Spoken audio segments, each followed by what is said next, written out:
Radhe Radhe Radhe. Hello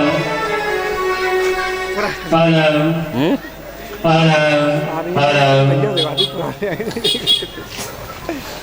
Lani itu aja. Hello hello.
चलो गई ना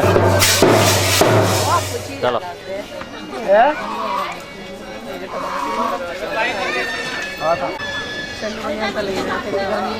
चलो हाँ साथ ले लेते चलो ले आते राम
सबसे पहले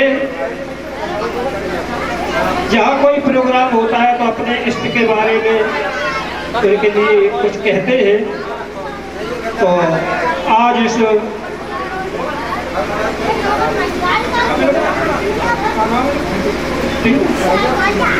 पिंटू के यहाँ ये प्रोग्राम हो रहा है।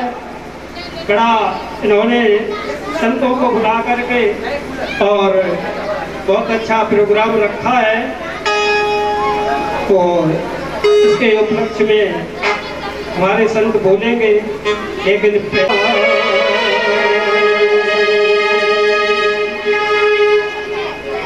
बंदो चरण सरोज जिन यह बीजत रमयो, परख दिखाओ कोई ते गुर समझूजा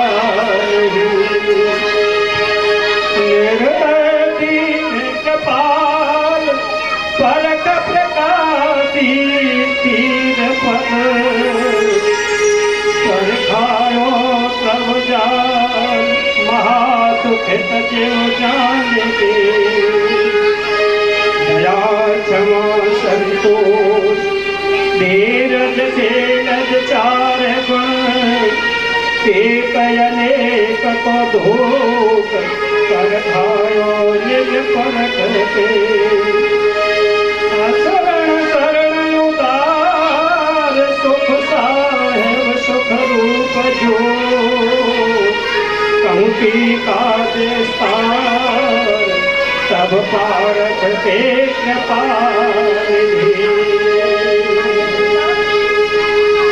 बोलिए सतगुरुदेव की। हाँ भैया आवाज कम आ रही है, क्या बात है। ये हो हेलो बोलिए सतगुरुदेव की। ये हो बोलिए संत समाज की और सत्संग कराने वालों की। ये हो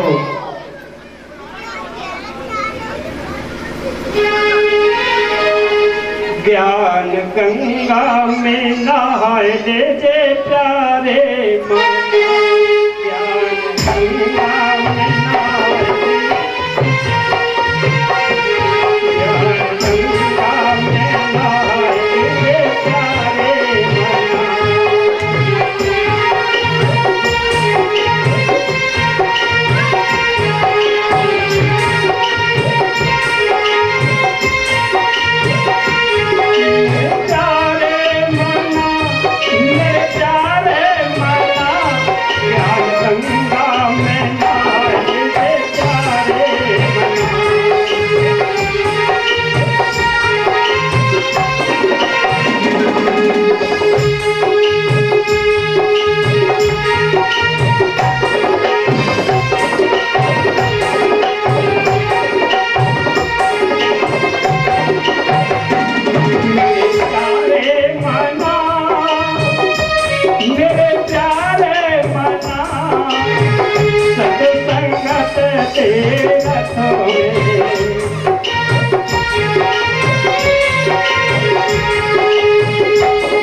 लीजिए प्यारे मना, घड़ी को बना लीजिए प्यारे मना।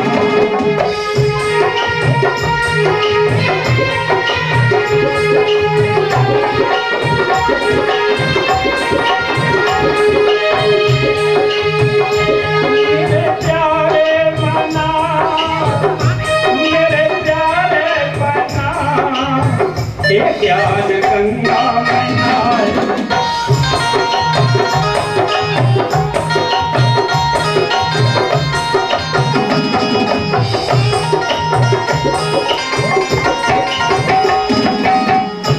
मेरे प्यारे मना, ओ मेरे प्यारे मना, आना कौन कछु करे, प्यारे मना कान कौन कछु करे।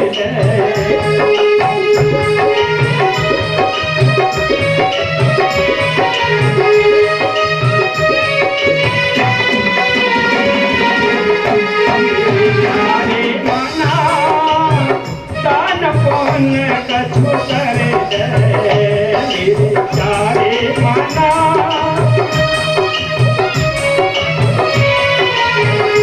आगे को कमाए लीजिए प्यारे मना, आगे को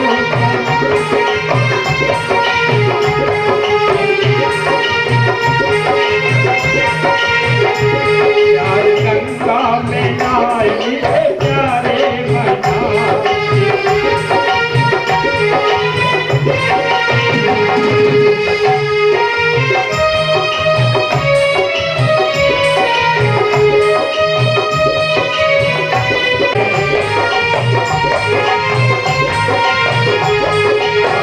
गुरु पे शरण संत के संगते,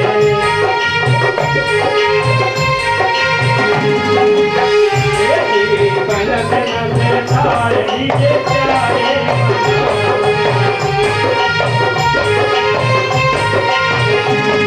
जीवन जन्म तार लीजिए प्यारे मना।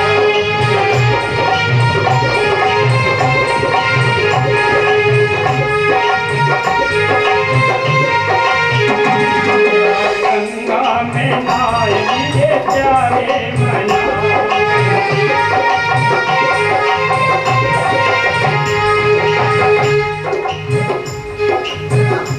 मेरे प्यारे मना, मेरे प्यारे मना, मेरे प्यारे मना, मेरे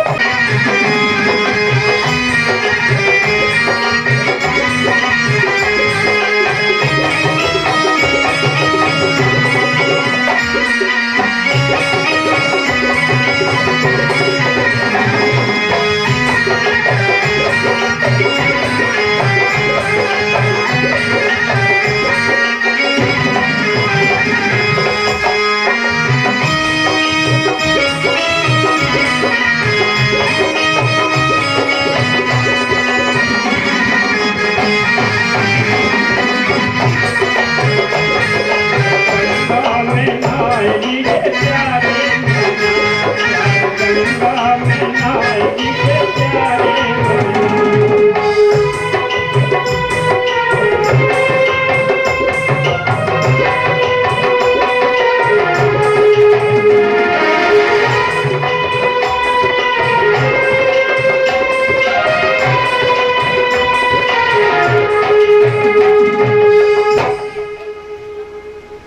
तो ये छोड़ती है गौरव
परिवार वालों की भावना से थोड़ा बेस कम कर ट्रेवल डाल दो उसमें।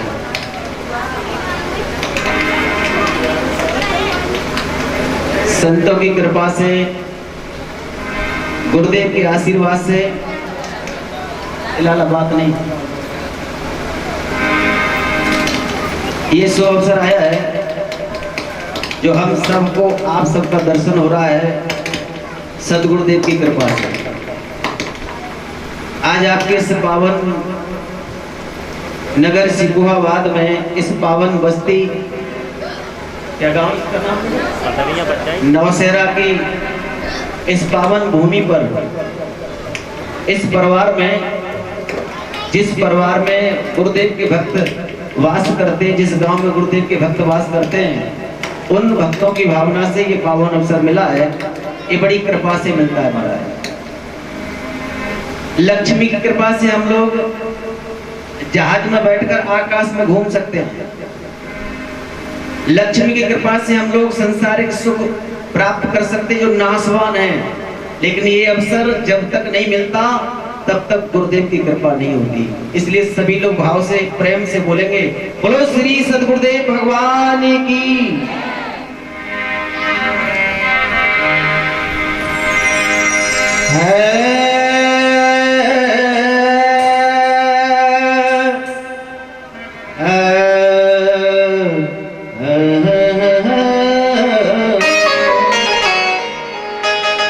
बेटा बहुत पीछे पीछे आराम से बजाओ, अच्छी तरह पीछे पीछे।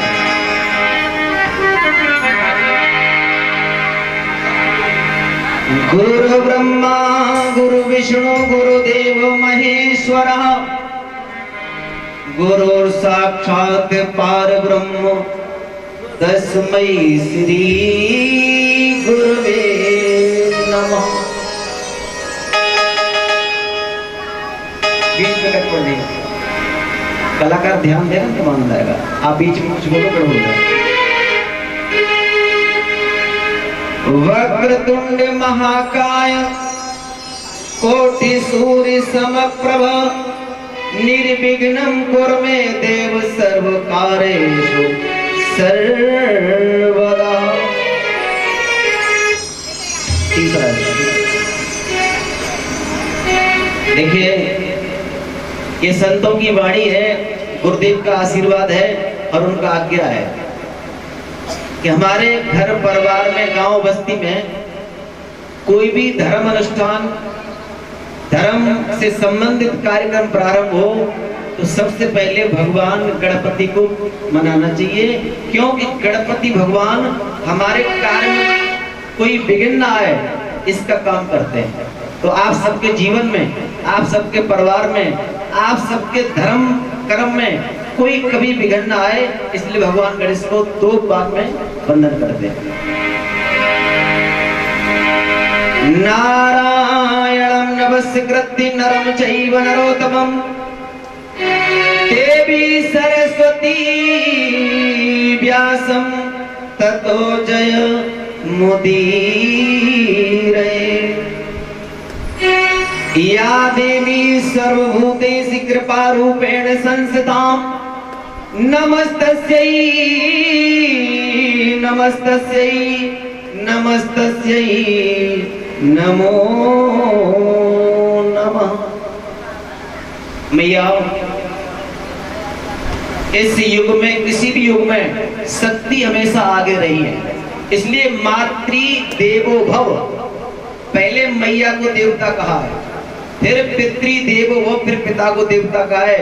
इसलिए हम लोग क्या बोलते हैं, आपने कहीं राम सीता कहते नहीं देखा होगा, हम लोग बोलते हैं सीता राम, राधे श्याम, उमापति महादेव की जय। शक्ति आगे आती है और सेवा पीछे रहते हैं, लेकिन गुरु जी की आज्ञा है कि इन सबसे जोड़ने का काम कौन करते हैं, वो सदगुरुदेव भगवान करते हैं। बोलो श्री सदगुरुदेव भगवान की। गुरु बिन भवनिधि तरै न कोई, चाहे विरंच शंकर सम होई। आइए तो हम लोग गुरु के चरणों में प्रेम पूर्वक 2 बार उनका गुणगान करें। बोलिए वैरागानंद महाराज की, बोलिए परम पूज्य श्री गुरुदेवानंद महाराज की, बोलिए सभी संत भगवान की, बोलिए संत माताओं की जय। आइए 2 बार गुरु के चरणों में भाव से बोलेंगे, मीठी मीठी ताली के साथ। हमारे कलाकार बंधु भैया मीठा मीठा संगीत बजाएंगे, आनंद लेंगे आप लोग।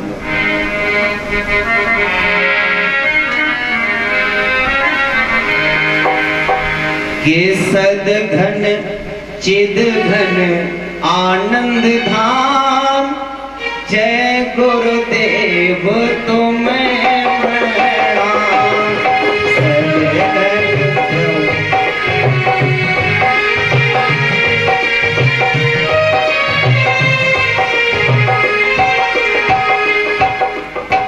सद घन, देखिए शब्द भी समझेंगे, भजन भी गाएंगे, बढ़िया।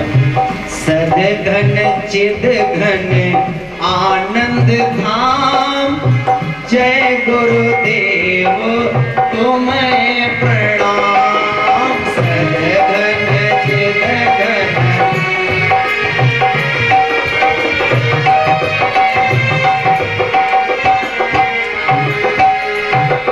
बारंबार तुम्हें प्रणाम, कोटनि बार तुम्हें प्रणाम। बोलो तुम्हें प्रणाम, कोटनि बार तुम्हें प्रणाम। सद घन चिद घन आनंद धाम,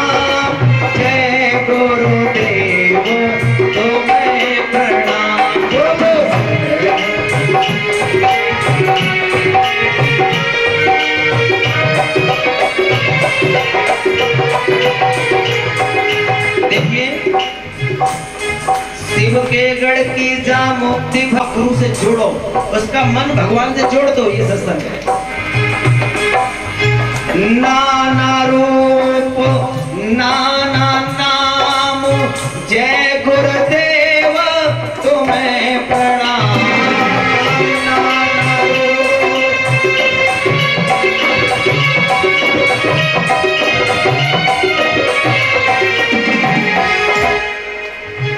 देखिए गुरु एक ही है, लेकिन उनके रूप अनेक हैं, उनके नाम अनेक हैं, लेकिन शक्ति एक ही है। गुरु तो गुरु, नाना रूप नाना नाम, जय गुरुदेव तुम्हें प्रणाम। सद्घन चित घन आनंद धाम, जय गुरुदेव तुम्हें प्रणाम।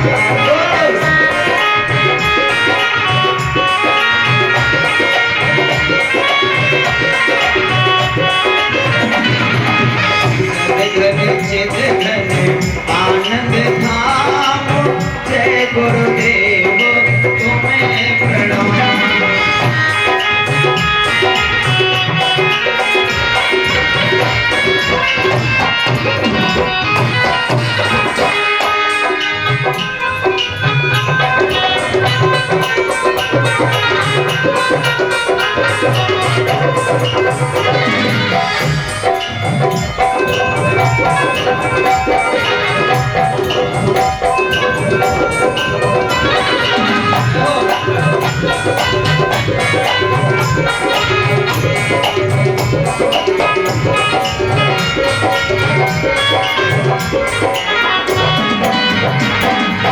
सद्घन चित घन आनंद धाम, जय गुरुदेव तुम्हें प्रणाम।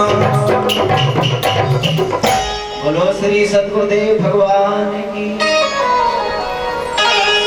देखिए जयकारा में कंजूस ना करें, भाव से बोले। हमारे गुरु जी एक बात बोलते थे, जो जोर से ना बोले जय, बाकी पिटियां होंगी, इसलिए जयकारा जोर से बोला जाए। बोलो श्री सद्गुरुदेव भगवान की। ये जय है ना, जय, ये जय नाम ही भगवान का है। जो भगवान की जय जयकार करता, सद्गुरुदेव भगवान की जय जयकार करता, गुरुजी उसकी जय जयकार करा देते, भगवान उसकी जय जयकार करा देते। इसलिए बोलना चाहिए। आइए, सब कुछ मिल जाएगा हम आपको, लेकिन ऐसा अवसर नहीं मिलेगा। रामचरितमानस में बाबा तुलसीदास ने पंक्ति लिखी है कि आवत यह सर अति कठिनाई,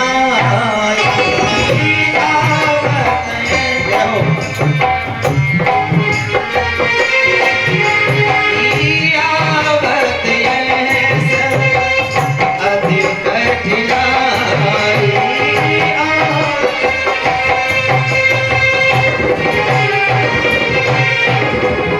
आवत यह सर अति कठिनाई, राम कृपा बिन आए न जाए, राम कृपा बिन आए न जाए, राम कृपा बिन आए न जाए। आवत ये सर अति कठिनाई और राम कृपा बिन आए न जाए। ये संत भगवान पधारे ना, आपने बुलाए। संत जिस घर में आ जाए, जिस परिवार में संत भगवान पधार जाए, इनका एक नाम और है। संतों का एक नाम है तीर्थकर। संतों का नाम तीर्थकर किए मारे। तीर्थकर का अर्थ है कि अगर संत हमारे घर में आ गए तो आप समझ लेना कि सभी तीर्थ हमारे यहाँ आ गए। इनका नाम तीर्थकर है, क्योंकि संत भगवान भ्रमण करते रहते हैं। ये तीर्थ का रूप है। जिस घर में संत आ जाए उसमें सभी तीर्थ आ जाते हैं, सभी तीर्थ आ जाते हैं। महाराज कोई नहीं, आप चले जाना, कोई परेशान हो। कथा में वो शस्त्र करने को आप परेशान हो। देखो महाराज, तीर्थकर इनका नाम है। जैसे कि आपके नगर में परिवार में संत भगवान पधारे हैं और संतों की कृपा हम पर भी हो गई, हमको भी आप सबका दर्शन मिला है इनकी कृपा से। मेरी अधुराई सुंदर और मिले सब ही, पर सत्संगत है दुर्लभ भाई। सब कुछ मिल जाएगा लेकिन सत्संग नहीं मिल सकता। हाँ जी, और जिस परिवार में ये जो धर्म कार्य हो रहा है गुरु जी कृपा से, देखिए दान, कोई कहता है कि कन्यादान सबसे बड़ा दान है, कोई कहता है अन्नदान सबसे बड़ा दान है, कोई कहता है जल पिलाना सबसे बड़ा अच्छी बात है, लेकिन मैं आपसे निवेदन करके कहूँ सबसे बड़ा दान कौन सा है? अन्न दान करना बहुत अच्छी बात है, भूखे को भोजन कराना बहुत अच्छी बात है, लेकिन एक बार का भोजन मेरी मैया मेरे भैया हमारे शरीर में मात्र 3 दिन रहता है। कितने दिन? 3 दिन। अगर हमने आपके यहाँ भोजन किया है, आज हमारी बहन ने भोजन कराया है, ये भोजन 3 दिन तक हमारे शरीर में रहेगा, ऐसा सिद्धांत है। अगर आपने किसी को जल पिलाया है तो जल अगर हमने आज पिया है तो जल शरीर में 1 ही दिन रहता है। लेकिन ये जो भक्त लोग, इनका नाम क्या है जो सत्संग करा रहे हैं? पिंटू, अच्छा जय हो। पिंटू भैया जी जो सत्संग करा रहे हैं, इन्होंने जो ये सत्संग रखा है, अन्न 3 दिन रहता है शरीर में, जल 1 दिन रहता है, लेकिन ये सत्संग है, भगवान की चर्चा है, ये मैया में भैया अपने शरीर में 100 वर्ष तक रहता है। कितना तक? 100 वर्ष तक। आप कहीं मारा है तो 50 में मर जाए तो वो बात अलग है, मौत किसी के हाथ की बात नहीं है। अच्छा आप बताओ, इतनी मेरी धर्म की माता बहनें बैठी हैं, मेरे कलाकार बंधु बैठे हैं, मेरे संत भगवान बैठे हैं, हमारे बुजुर्ग बाहर बैठे हैं, जो भी बैठे हैं, आपने यहाँ हमारी वाणी से जो भी सुनेंगे गुरु कृपा से, और आप मेरी जो भी वचन आपको कहीं पहले सुनने को मिला होगा किसी की वाणी से, अथवा उससे कुछ मिलेगा, तो आप क्या कहने, यही बात उन पंडित जी ने बताई थी, यही बात उन गुरु जी ने बताई थी, क्योंकि ये कथा प्रवचन हमारे हृदय में 100 वर्ष तक वास करता है। इसलिए सबसे बड़ा अगर कोई दान है तो सत्संग रूपी दान है, कथा रूपी दान है, इससे बड़ा कोई दान हो नहीं सकता। इसलिए कभी अवसर मिले, कभी भगवान कृपा करें तो जरूर कराओ, घर में कराओ, गांव में कराओ, बस्ती में कराओ, मोहल्ले में कराओ, लेकिन सत्संग जरूर करवाओ, संतों को बुलाओ। ये सबसे श्रेष्ठ दान है। कौन सा दान? सत्संग रूपी दान। कबीरदास महाराज जी बड़े महान संत हुए हमारे इस पावन पृथ्वी पर, लेकिन कबीरदास महाराज जी जब ब्रह्मलीन होने जा रहे थे तो उनके शिष्य खड़े थे सेवा में, और महाराज कबीरदास जी की आंखों से आंसू चल रहे, यानी संत रो रहे थे।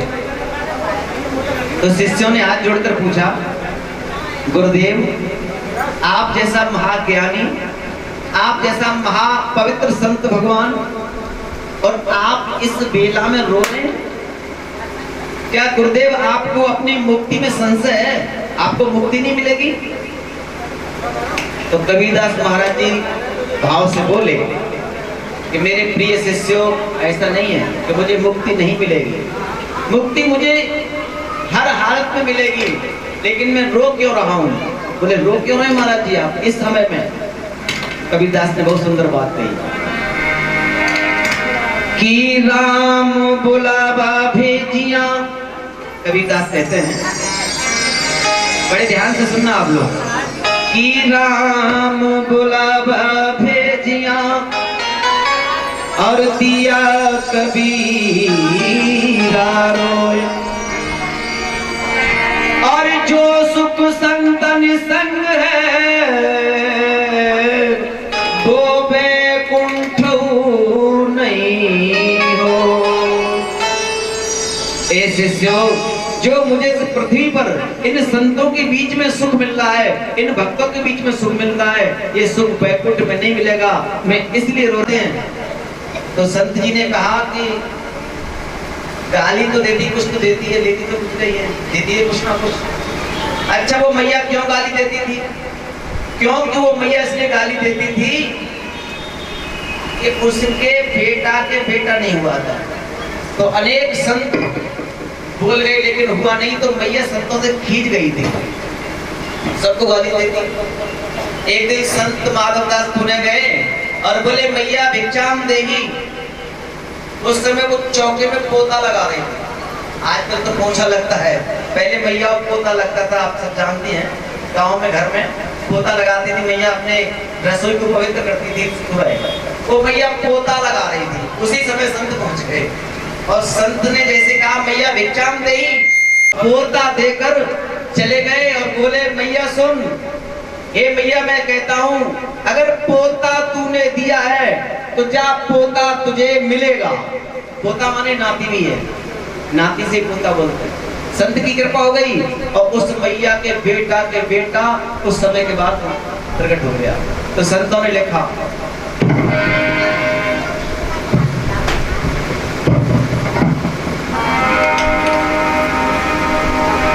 बड़े भाग जब जानियो जब मिलबे आवे संत। आज आप सबके बड़े भाग्य हैं। देखिए संत दो तरह से मिलते हैं। रामचरितमानस में दो पंक्ति है। पहली पंक्ति है कि पुण्य पुण्य बिन मिले कि संता, पुण्य पुण्य बिन मिले।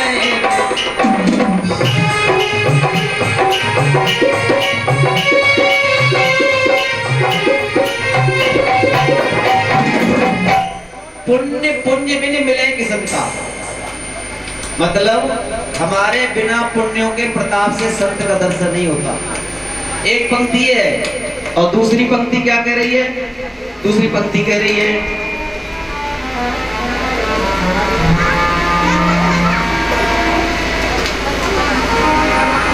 कि अब मोए भा भरोस हनुमंता और बिन हरि कृपा मिले नहीं संता। ये रामचरितमानस में दोनों पंक्ति हैं। पहली पंक्ति कहती है पुण्य पुण्य बिन मिले कि संता, और दूसरी पंक्ति कह रही है बिना हरि कृपा मिले नहीं। अब आप लोग ध्यान से सुनना इस बात को, समझ में आ रही है मेरी बात?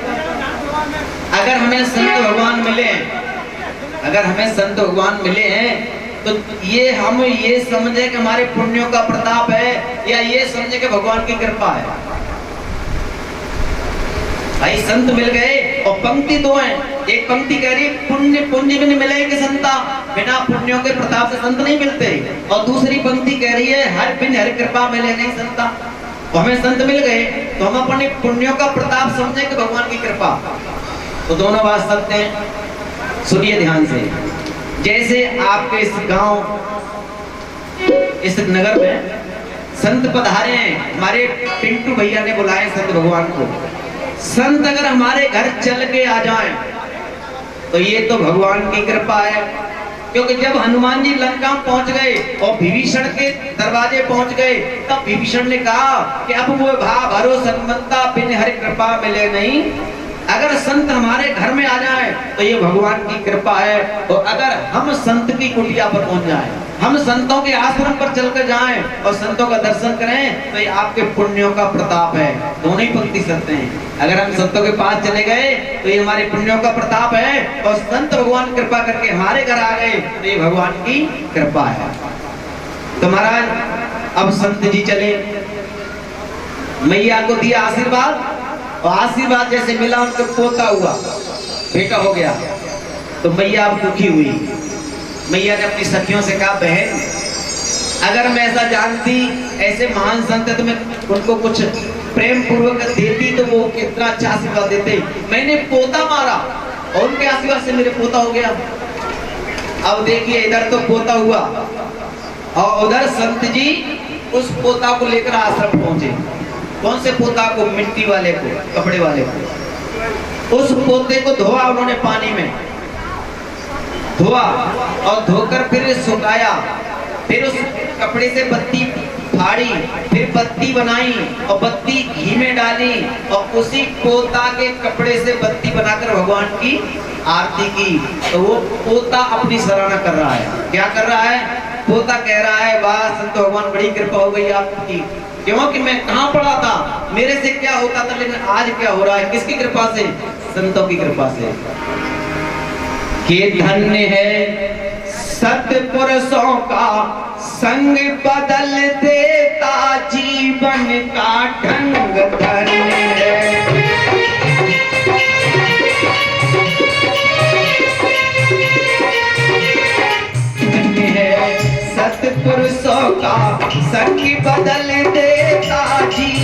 का ढंग ढंग है।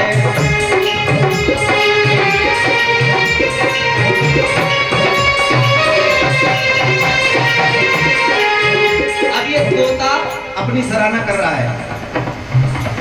और एक पोता था रोता पड़ा और जहां कीच के बीच, मैया तोता लगाती थी पहले और उसे डाल देती थी ऐसे ही। तो तोता कह रहा है कि पोता सा रोता पड़ा और जहां कीच के बीच और फेरा जाता हाथ चौके में।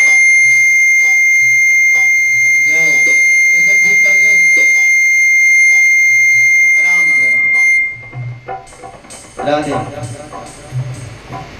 हाँ ठीक है लाला, ठीक है, बस सुनो ध्यान से। पोता था रोता पड़ा और वहां कीच के बीच और फेरा जाता था चौके में, मरते लाखों जीव आ गया था जीवन में। धन्य धन्य है सतगुरु सौदा।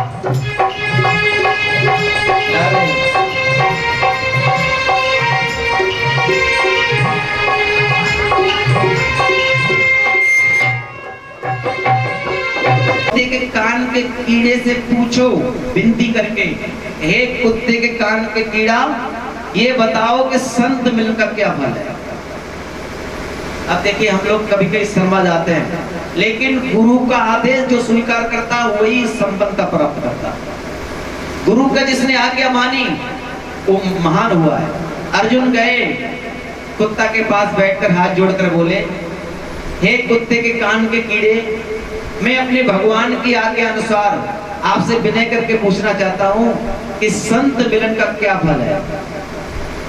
ओ मैयाओ, कुत्ता के कान से कीड़ा छूटकर गिर गया, यानी मृत्यु को प्राप्त हो गया।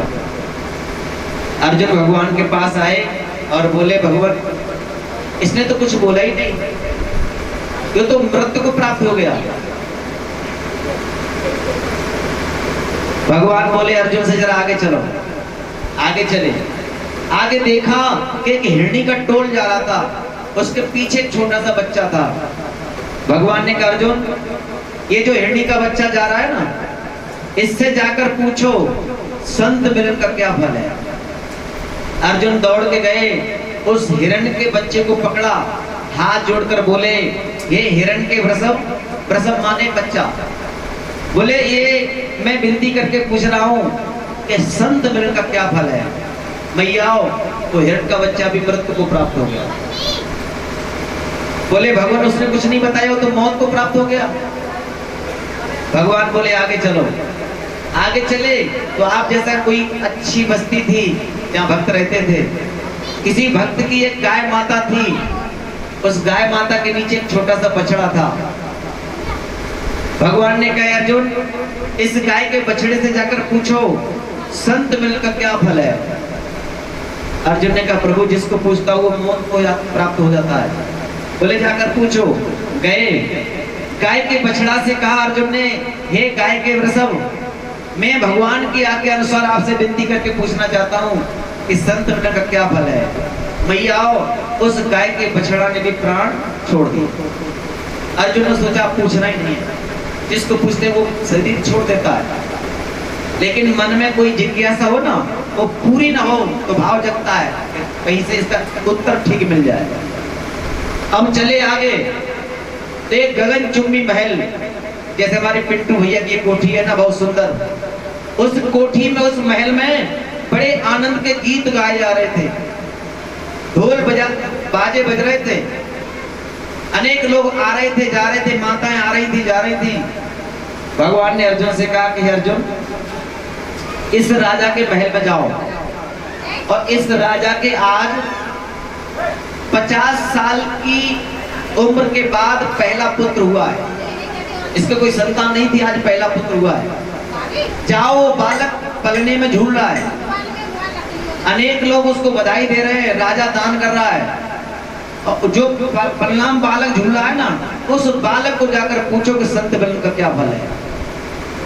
अर्जुन ने कहा, प्रभु वो कान के कुत्ते का कोई मालिक नहीं था, वो मर गया, कोई बात नहीं है।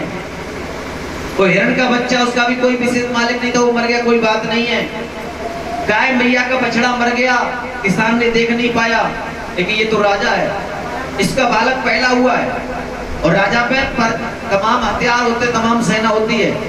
और मैंने उस बालक को कहीं पूछा, उसने भी ऐसा ही कर दिया, तो अर्जुन वापस नहीं निकलेंगे उस महल से, इसलिए छोड़ो भगवान। बोले नहीं, पूछना पड़ेगा।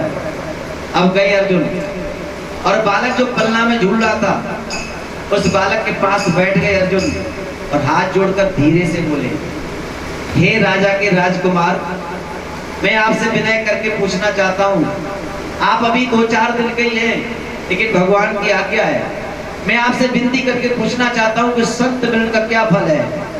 वो बालक हंसा तो अपनी भाषा में बोला, हे महाराज, आपने सबसे पहले ये शब्द मेरे पास आकर उच्चारण किया था कि संत मिलन का क्या फल है। उस समय में कुत्ते के कान का कीड़ा था, मेरी वो योनि छूट गई, मुझे पुनः हिरण की योनि में जन्म मिला।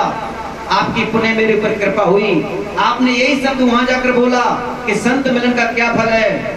महाराज, मेरी हिरण की योनि भी छूट गई, मुझे पुनः गाय के बछड़ा के रूप में जन्म मिला।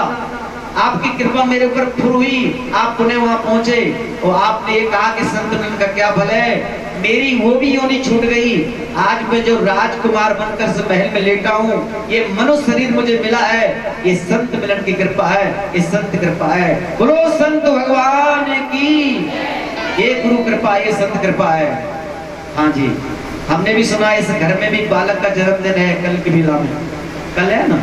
अच्छा, जय हो, धन्य है ये बालक जरूर पिछले जन्म का भक्त है, जिसके बर्थडे पर, जन्मदिन कहते हैं, बर्थडे भी बोलते कुछ लोग, इस पावन पर्व पर उससे पूर्व संध्या में संत पधारे हैं।